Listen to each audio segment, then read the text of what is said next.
In 1988, Sir Ricky wrote this piece, Mga Batang Lansangan, as part of his anthology, Si Tatang at Mga Himala ng Ating Panahon. Nako, paalala lamang po, baka meron pong maseselang salita o di kaya gawa. Ito'y isang sulyap sa buhay ng mga callboy at callgirl noong panahong yon.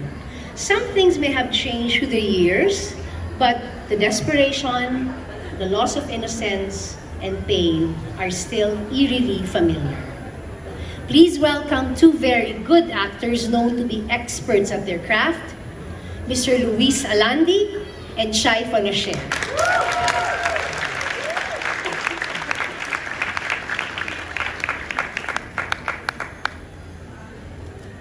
Magandang araw po sa inyong lahat, sa itong karangalan.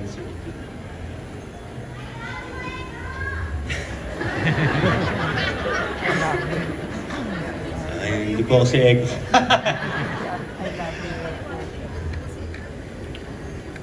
Maikli ang buhay ng callboy. Kabataan ng kabataan gusto ng mga customer. Habang sa gabi-gabi mong pagpupuyat, ay patanda ka naman ng patanda. Wala kang laban. Gagamit ka ng kung ano nung cream laban sa tagyawat at kulubot. Uubos ka ng mga pabango dahil sabi nila ay naamoy daw sa tao ang trabaho niya. Pero wala pa rin. Lilipat ka ng ibang bar dahil hindi ka pa kilala. Lipat ka ng lipat ng bar hanggat mapunta ka ulit sa lansangang pinanggalingan mo nung unang mag-stowaway ka. CB, callboy. Callboy sa kalsada ang pinakamahirap.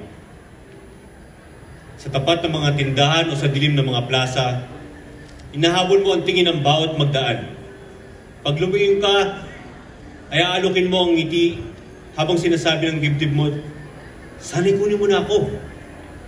Mag-aating ibit at hindi pa ako kumakain. Kaya ang iba'y nag-aaral habang nagtatrabaho. Para may kinabukasan.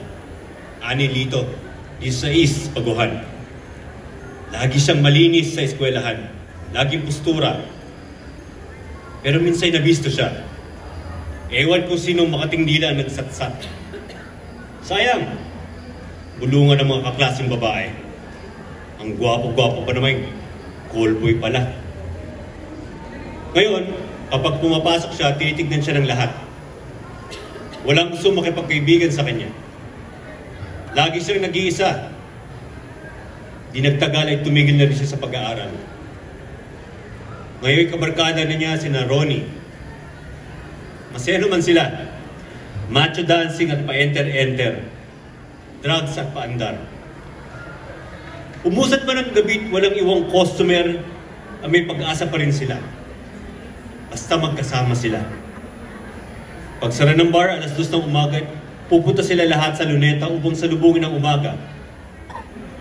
Naroroon silang lahat tuwing madaling araw. Mga callboy at callgirl galing sa iba't ibang bar at nightclub. Akala may nagpatawag ng kumbensyon ng patron saint ang mga puta. Wala naman silang ginagawa. Puro lang bidahan. Pare, June pala. Model na sa Puerto Manila. Aba, okay pare. Ikaw, saan ka ba magpapasko? Naririto ang kanilang pamilya. Ito ang kanilang buhay. Di magtatagal ay lalabas ang araw. Sisikatan ng lahat. Walang pinipili, mga puta man o hindi. CP, child prostitute, at callboy at callgirl, mga stowaway, biktima at nambibiktima. Saan man ang teritoryo, lahat ng wala sa bahay, mga batang lansangan. Habang lahat ng tao sa palibot ay nagsisimula pa lang ang araw, pagod na iuwi ni Ronnie ang mga katawan upang itulog.